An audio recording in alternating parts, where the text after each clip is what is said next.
Jesus Reigns, യേശു വാഴുന്നു ശുശ്രൂഷകളിലേക്ക് നിങ്ങൾക്ക് സ്വാഗതം.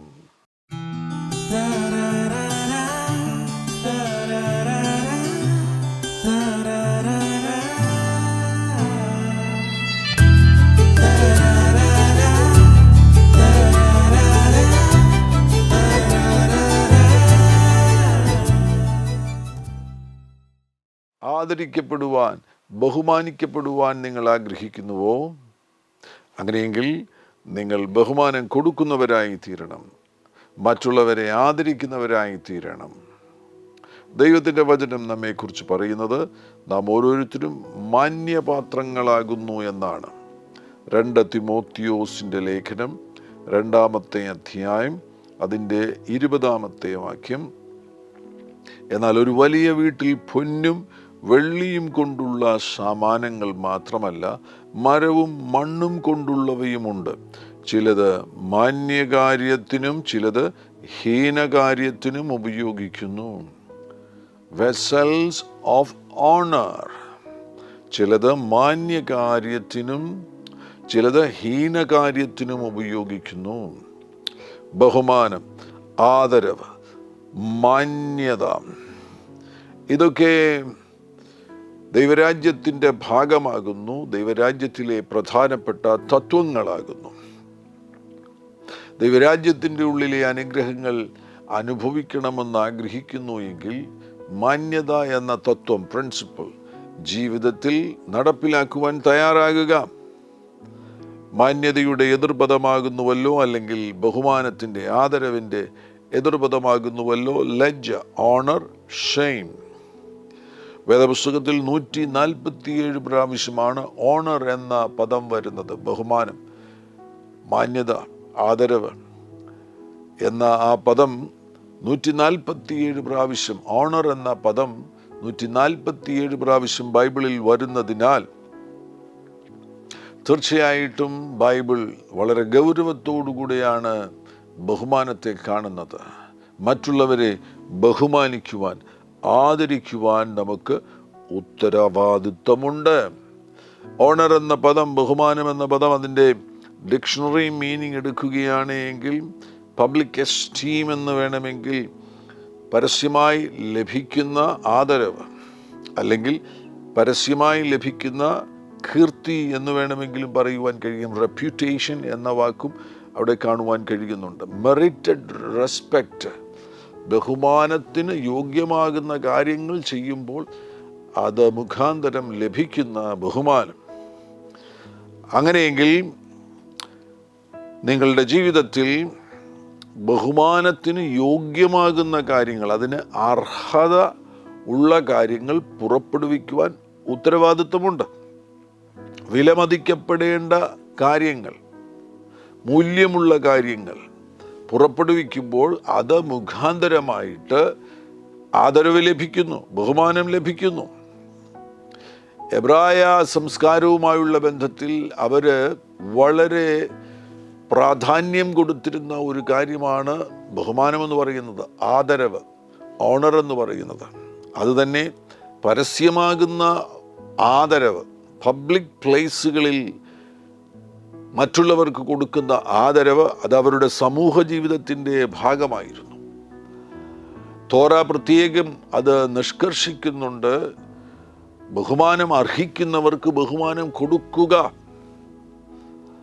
അതും പരസ്യമായി ബഹുമാനം കൊടുക്കുവാൻ തയ്യാറാകുക. അതോടൊന്നിച്ച് തന്നെ ചിലരെ സംബന്ധിച്ചിടത്തോളം അവർ പരസ്യമാകുന്ന ലജ്ജ അർഹിക്കുന്നവരാകുന്നതിനാൽ ആ സമൂഹത്തിൽ ചിലരെ പരസ്യമായിട്ട് അവർ ഡിസോണർ ചെയ്യുമായിരുന്നു. പരസ്യമായി ചിലർ ലജ്ജയ്ക്ക് ഇരകളായിത്തീരുമായിരുന്നു. അത് സമൂഹത്തിൻ്റെ ഭാഗമാകുന്നു.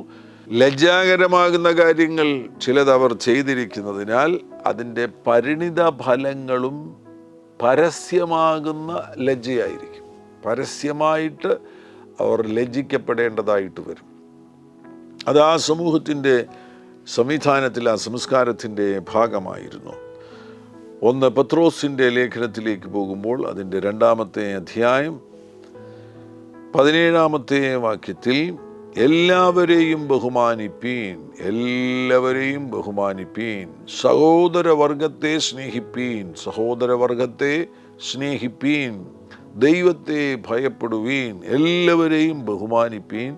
സഹോദര വർഗത്തെ സ്നേഹിപ്പീൻ, ദൈവത്തെ ഭയപ്പെടുവീൻ. രാജാവിനെ ബഹുമാനിപ്പീൻ, എല്ലാവരെയും ബഹുമാനിപ്പീൻ. രാജാവിനെ ബഹുമാനിപ്പീൻ. റോമാലേഖനം അതിൻ്റെ 12-ാമത്തെ അധ്യായം 10-ാമത്തെ വാക്യം. സഹോദരപ്രീതിയിൽ തമ്മിൽ സ്ഥായി പൂണ്ട് ബഹുമാനിക്കുന്നതിൽ അന്യോന്യം മുന്നിട്ടുകൊള്ളുവീൻ, ബഹുമാനിക്കുന്നതിൽ അന്യോന്യം മുന്നിട്ടുകൊള്ളുവീൻ. വളരെ പ്രധാനപ്പെട്ട കാര്യമാണ്. ബഹുമാനിക്കുന്നതിൽ അന്യോന്യം മുന്നിട്ടുകൊള്ളുവീൻ. ദൈവരാജ്യ സംബന്ധമാകുന്ന ഒരു പുരോഗതി നിങ്ങൾ ആഗ്രഹിക്കുന്നുവെങ്കിൽ ബഹുമാനിക്കുന്നതിൽ അന്യോന്യം മുന്നിട്ടുകൊള്ളുവീൻ. മറ്റുള്ളവർക്ക്, ദൈവരാജ്യത്തിൻ്റെ ഭാഗമായിരിക്കുന്നവർക്ക്, മറ്റ് ദൈവരാജ്യത്തിൻ്റെ പുറത്തുള്ളവർക്ക് എല്ലാവരെയും ബഹുമാനിക്കുവാൻ തയ്യാറാകുമ്പോൾ, എല്ലാവർക്കും ആദരവ് കൊടുക്കുവാൻ തയ്യാറാകുമ്പോൾ, ആദരവിന് യോഗ്യരായവരെ ആദരിക്കുവാൻ തയ്യാറാകുമ്പോൾ അത് നിങ്ങളുടെ ജീവിതത്തിൽ ഒരു ആത്മീക മുന്നേറ്റത്തിന് സഹായകരമാകുന്ന ഒരു ഗുണമേന്മയാകുന്നു. വേദപുസ്തകം പഠിക്കുന്ന സന്ദർഭത്തിൽ പ്രത്യേകിച്ചും മാതാപിതാക്കളെ ആദരിക്കുവാൻ, ബഹുമാനിക്കുവാൻ ബൈബിൾ നമ്മെ പഠിപ്പിക്കുന്നു. അതോടൊന്നിച്ച് തന്നെ വിവാഹത്തെ ആദരിക്കുവാൻ, ബഹുമാനിക്കുവാൻ ബൈബിൾ നമ്മെ പഠിപ്പിക്കുന്നു. ദൈവത്തെ ബഹുമാനിക്കുവാൻ, ആദരിക്കുവാൻ ബൈബിൾ നമ്മെ പഠിപ്പിക്കുന്നു. പ്രഥമമായിട്ട് മാതാപിതാക്കളെ ബഹുമാനിക്കുവാൻ ബൈബിൾ പറയുന്ന ചില വചനങ്ങൾ ശ്രദ്ധയിൽ കൊണ്ടിരുന്നു. പുറപ്പാട് പുസ്തകം അതിൻ്റെ 20-ാമത്തെ അധ്യായം 12-ാമത്തെ വാക്യത്തിൽ, നിന്റെ ദൈവമായ യഹോവ നിനക്ക് തരുന്ന ദേശത്ത് നിനക്ക് ദീർഘായുസ്സുണ്ടാകുവാൻ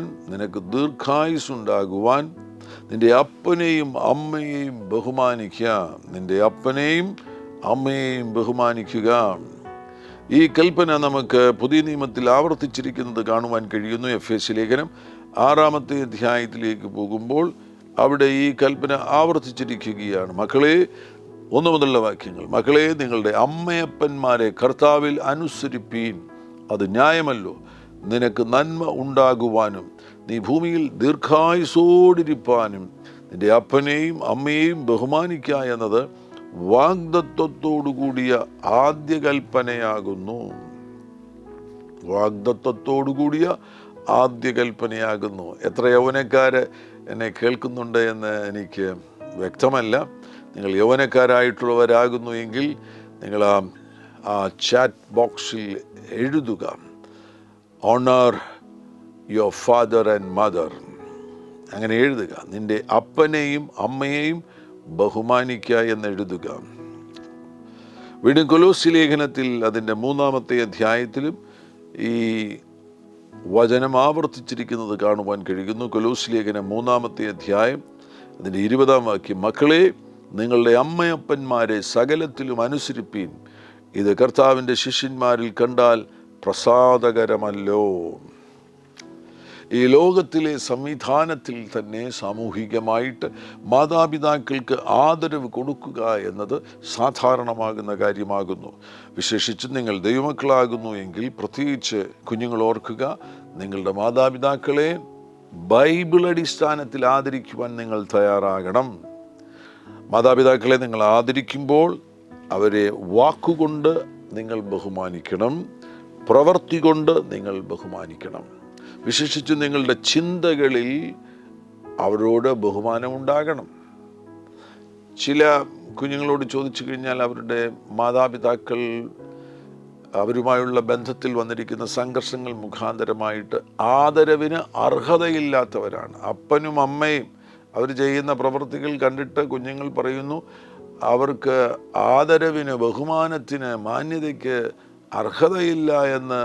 അങ്ങനെ ഒരു നിഗമനത്തിൽ അവരെത്തിച്ചേരുകയാണ് എങ്കിൽ അതിൽ നിന്ന് മാറണം. അവർ ആദരവിന് അർഹതയില്ലാത്തവരെങ്കിലും, അവർക്ക് ആദരവ് ലഭിക്കുവാനുള്ള യോഗ്യത ഇല്ലാത്തവർ എങ്കിലും മക്കൾ ആകൊണ്ട്, നിങ്ങൾ മക്കളാകൊണ്ട് അവരെ ബഹുമാനിക്കുവാൻ നിങ്ങൾക്ക് ഉത്തരവാദിത്വമുണ്ട്. അതാണ് ബൈബിൾ പറയുന്നത്. അവിടെ ബൈബിൾ അനുസരിക്കുവാൻ തയ്യാറാകണം. ബൈബിൾ അനുസരിക്കുവാൻ തയ്യാറാകണം. മാതാപിതാക്കളെ അനുസരിക്കുവാൻ, അവരെ ബഹുമാനിക്കുവാൻ തയ്യാറാകുക. അതിൻ്റെ ഫലമായിട്ട് ഈ ഭൂമിയിൽ ആയിരിക്കുമ്പോൾ ദീർഘായുസ് ലഭിക്കും. എബ്രായ ലേഖനം 12-ാമത്തെ അധ്യായത്തിലേക്ക് പോകുമ്പോൾ 12:9 കാണുവാൻ കഴിയുന്നു, നമ്മുടെ ജഡസംബന്ധമായ പിതാക്കന്മാർ നമ്മെ ശിക്ഷിച്ചപ്പോൾ നാം അവരെ വണങ്ങിപ്പോന്നുവല്ലോ. അതിൻ്റെ അർത്ഥം എന്ന് പറയുന്നത് മാതാപിതാക്കൾക്ക് കീഴ്പ്പെട്ട് ജീവിക്കണമെന്നാണ്. Submission to the parents. മാതാപിതാക്കൾക്ക് കീഴ്പ്പെട്ട് ജീവിക്കുക. മലാഖി പ്രവാചകൻ്റെ പുസ്തകത്തിലും, മലാഖി പ്രവാചകൻ്റെ പുസ്തകം അതിൻ്റെ 1-ാമത്തെ അധ്യായം 6-ാമത്തെ വാക്യത്തിൽ, മകൻ അപ്പനെയും ദാസൻ യജമാനനെയും ബഹുമാനിക്കേണ്ടതല്ലോ. മകൻ അപ്പനെ ബഹുമാനിക്കണമെന്ന് വളരെ വ്യക്തമായിട്ട് ഇവിടെ കൽപ്പന കാണുന്നു. കർത്താവ് നമ്മളോട് കൽപ്പിക്കുകയാണ്, ദൈവം നമ്മോട് കൽപ്പിക്കുകയാണ്, മകനാകുന്നുവെങ്കിൽ, മകളാകുന്നുവെങ്കിൽ അപ്പനെ ബഹുമാനിക്കുക, അമ്മയെ ബഹുമാനിക്കുക. ശലോമോൻ്റെ ജീവിതം ശ്രദ്ധിക്കുകയാണെങ്കിൽ ശലോമോൻ മാതാപിതാക്കളെ ബഹുമാനിക്കുവാൻ വേണ്ടി ആവർത്തിച്ച് പറയുന്നത് നമുക്ക് കാണുവാൻ കഴിയുന്നു. സദൃശവാക്യങ്ങൾ 1-ാമത്തെ അധ്യായം 8-ാമത്തെ വാക്യം, മകനെ അപ്പൻ്റെ പ്രബോധനം കേൾക്ക, അമ്മയുടെ ഉപദേശം ഉപേക്ഷിക്കുകയും അരുത്. ശലോമോൻ്റെ ജീവിതത്തിൽ പ്രായോഗികമായിട്ടുള്ള ചില കാര്യങ്ങളുണ്ട്, ഞാനത് പരാമർശിക്കാം. അതുകൊണ്ടാണ് ശലോമോന് തലമുറകളോട് പറയുന്നത്, മക്കളോട് പറയുന്നത്, അടുത്ത ജനറേഷൻസിനോട് പറയുന്നത്, മകനെ അപ്പൻ്റെ പ്രബോധനം കേൾക്ക, അമ്മയുടെ ഉപദേശം ഉപേക്ഷിക്കുകയും അരുത്. വീണ്ടും 13-ാമത്തെ അധ്യായത്തിലേക്ക് പോകുമ്പോൾ സദൃശ്യവാക്യങ്ങൾ 13 അതിൻ്റെ 1-ാമത്തെ വാക്യം, ജ്ഞാനമുള്ള മകൻ അപ്പൻ്റെ പ്രബോധന ഫലം, ജ്ഞാനമുള്ള മകൻ അപ്പൻ്റെ പ്രബോധന ഫലം, പരിഹാസിയോ ശാസന കേട്ടനുസരിക്കുന്നില്ല. വീണ്ടും 30-ാമത്തെ അധ്യായത്തിലേക്ക് പോകുമ്പോൾ സദൃശ്യവാക്യങ്ങൾ 30-ാമത്തെ അധ്യായം അതിൻ്റെ 17-ാമത്തെ വാക്യത്തിലേക്ക് പോകുമ്പോൾ, അപ്പനെ പരിഹസിക്കുകയും അമ്മയെ അനുസരിക്കാതിരിക്കുകയും ചെയ്യുന്ന കണ്ണിനെ തോട്ടരികത്തെ കാക്ക കൊത്തിപ്പറിക്കുകയും കഴുകിൻ കുഞ്ഞുങ്ങൾ തിന്നുകയും ചെയ്യും. ന്യായവിധി ഉണ്ടാകുമെന്നാണ് അവിടെ രേഖപ്പെടുത്തിയിരിക്കുന്നത്. അപ്പനെയും അമ്മയെയും നിന്ദിക്കുകയും അനാദരവോടുകൂടെ കാണുകയും പരിഹസിക്കുകയും ചെയ്യുന്ന തലമുറകൾക്ക് ന്യായവിധി ഉണ്ടാകും. വളരെ നിഷേധാർത്ഥകമാകുന്ന പരിണിതഫലങ്ങളുണ്ടാകും. എല്ലാ കുഞ്ഞുങ്ങളും ശ്രദ്ധിക്കുക. മാതാപിതാക്കൾ, നിങ്ങളുടെ കുഞ്ഞുങ്ങളെ ഈ പ്രക്ഷേപണം കേൾപ്പിക്കുവാൻ നിങ്ങൾ തയ്യാറാകുക.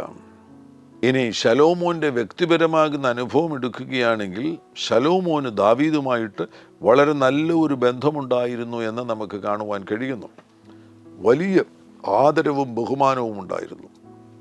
ദാവീദ് മരിച്ചതിന് ശേഷമായിട്ട് ശലോമോൻ രാജാവായി തീർന്ന് ഗിബിയോനിൽ യാഗം കഴിപ്പാൻ പോയപ്പോൾ അവിടെ വെച്ചാകുന്നുവല്ലോ ദൈവവുമായിട്ടുള്ള ഒരു കൂട്ടിമുട്ടൽ ഉണ്ടാകുന്നത്. 1 രാജാക്കന്മാരുടെ പുസ്തകം 3-ാമത്തെ അധ്യായം അതിൻ്റെ 4 മുതലുള്ള വാക്യങ്ങളിൽ, രാജാവ് ഗിബിയോനിൽ യാഗം കഴിപ്പാൻ പോയി.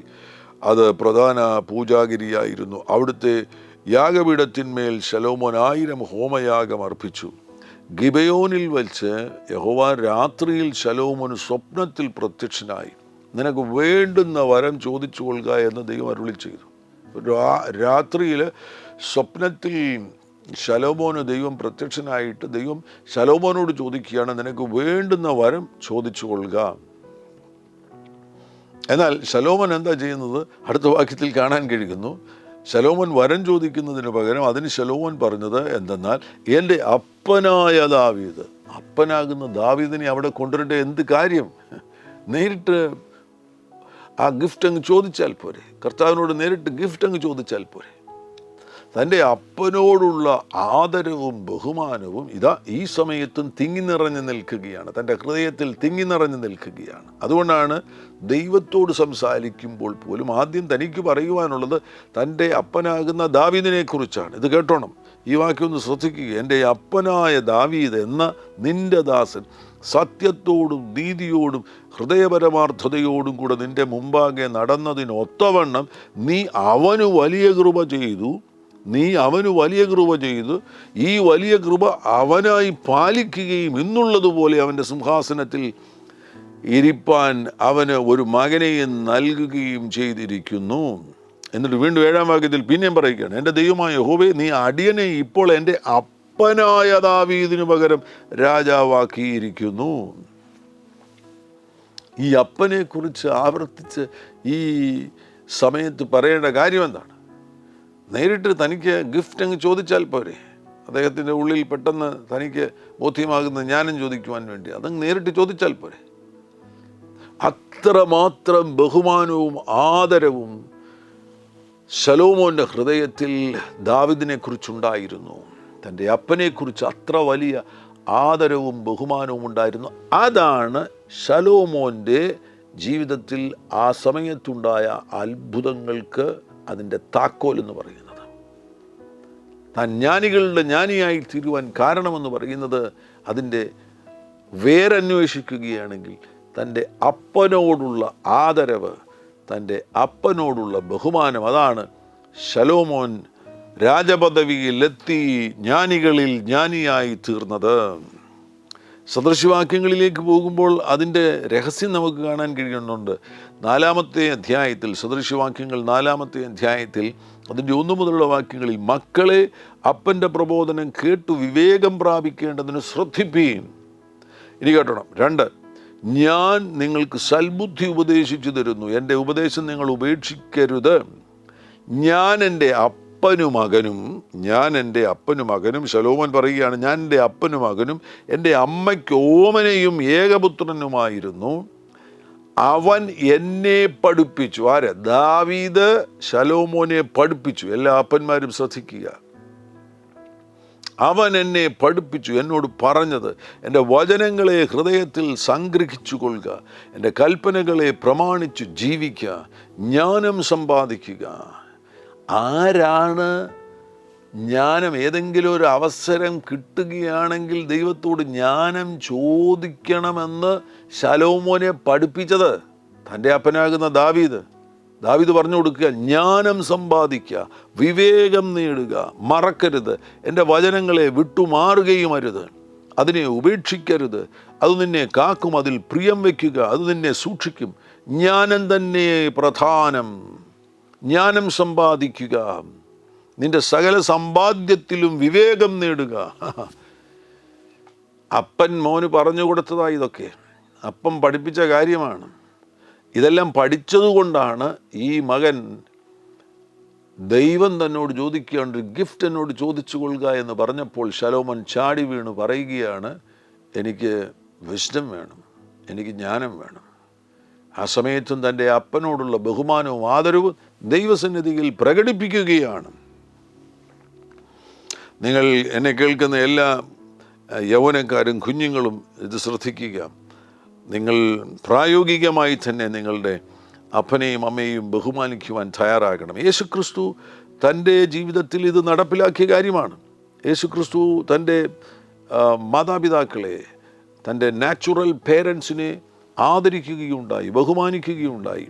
ലൂക്കോസിൻ്റെ സുവിശേഷം 2-ാമത്തെ അധ്യായം അതിൻ്റെ 51-ാമത്തെ വാക്യം, പിന്നെ യേശു അവരോടുകൂടെ ഇറങ്ങി, ജോസഫിനോടും മറിയോടും കൂടെ ഇറങ്ങി നസ്രയത്തിൽ വന്ന് അവർക്ക് കീഴടങ്ങിയിരുന്നു. യേശു ഇത് നടപ്പിലാക്കിയ കാര്യമാണ്. തൻ്റെ ജീവിതത്തിൽ യേശു ഇത് നടപ്പിലാക്കി. മാതാപിതാക്കളെ ആദരിക്കുകയുണ്ടായി.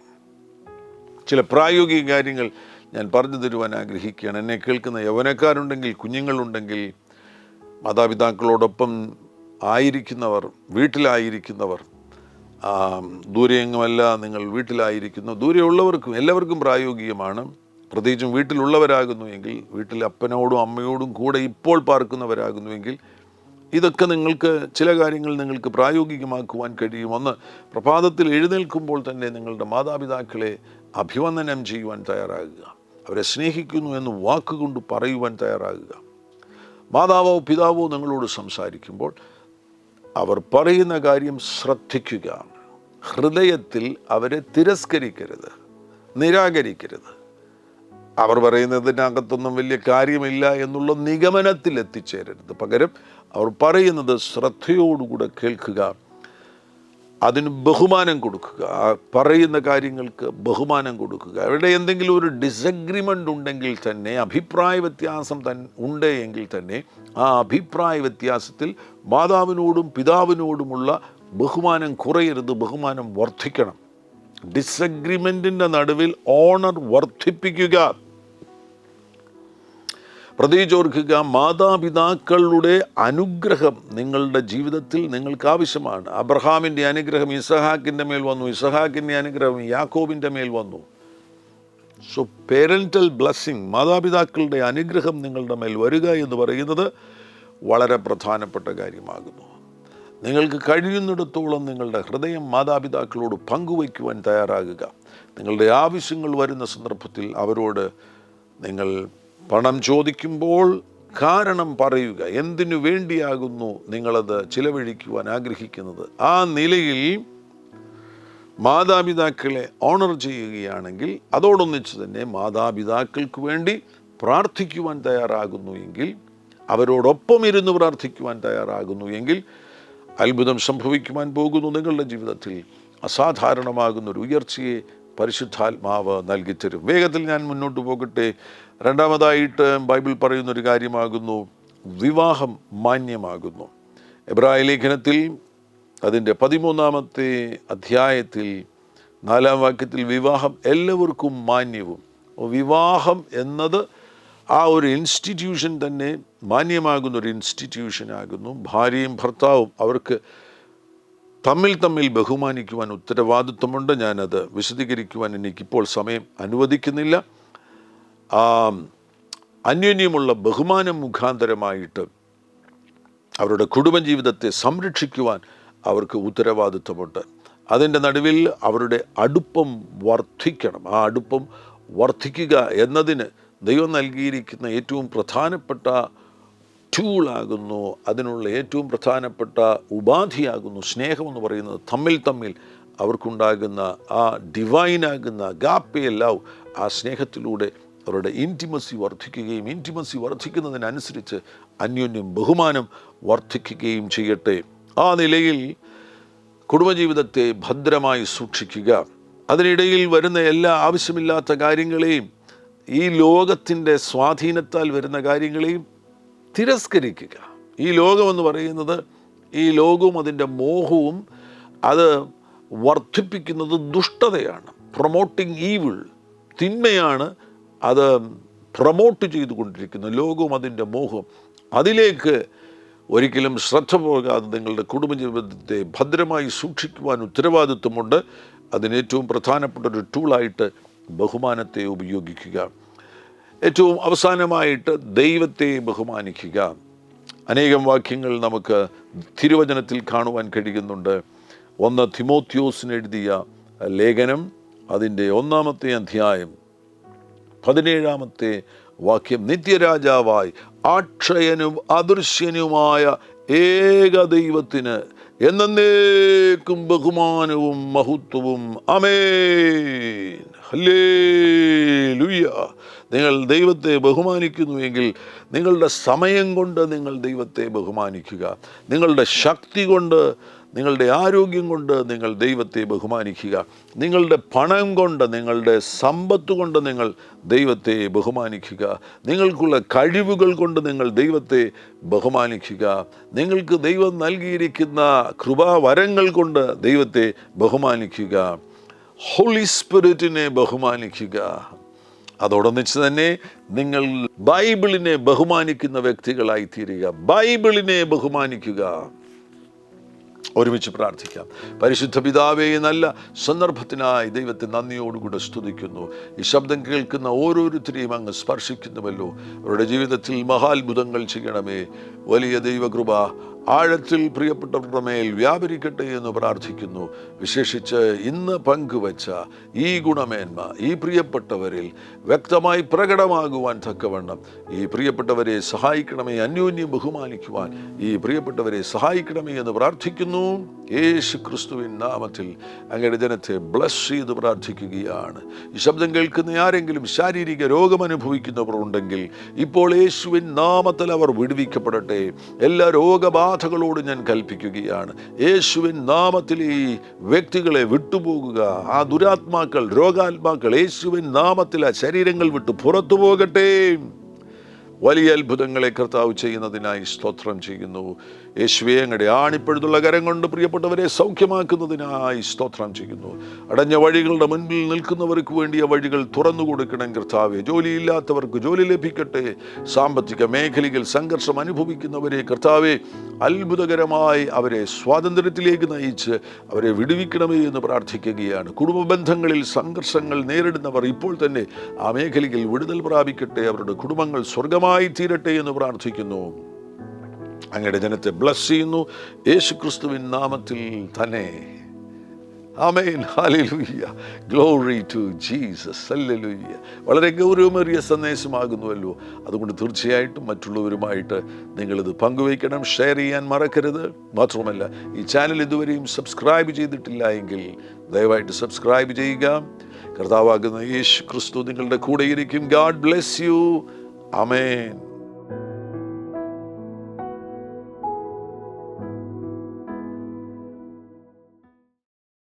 എല്ലാ പ്രഭാതത്തിലും 3 മിനിറ്റ് നീണ്ടു നിൽക്കുന്ന ഒരു ചെറിയ സന്ദേശം വാട്സപ്പിൽ അയക്കുന്നുണ്ട്.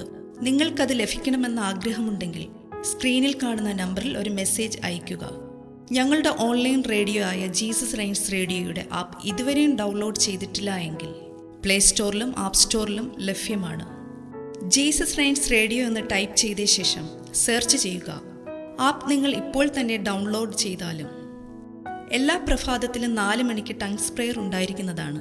നിങ്ങളുടെ ആത്മീയ വർധനവിനായി ദയവായി സൂമിൽ ജോയിൻ ചെയ്താലും. മീറ്റിംഗ് ID സ്ക്രീനിൽ നിങ്ങൾക്ക് ലഭ്യമാണ്.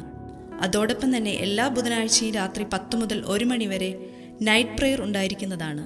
നമുക്ക് ഒരുമിച്ച് രാജ്യങ്ങൾക്ക് വേണ്ടി പ്രാർത്ഥിക്കാം. ദയവായി സൂമിൽ ജോയിൻ ചെയ്താലും. ഈ യൂട്യൂബ് ചാനൽ നിങ്ങൾ ഇതുവരെയും സബ്സ്ക്രൈബ് ചെയ്തിട്ടില്ല എങ്കിൽ ഇപ്പോൾ തന്നെ സബ്സ്ക്രൈബ് ചെയ്യുക. ശേഷം ബെൽ ബട്ടൺ അമർത്താൻ മറക്കല്ലേ. ഈ സന്ദേശം മറ്റുള്ളവരിലേക്ക് അനുഗ്രഹമാകാൻ ഷെയർ ചെയ്താലും. കർത്താവ് നിങ്ങളെ ധാരാളമായി അനുഗ്രഹിക്കട്ടെ.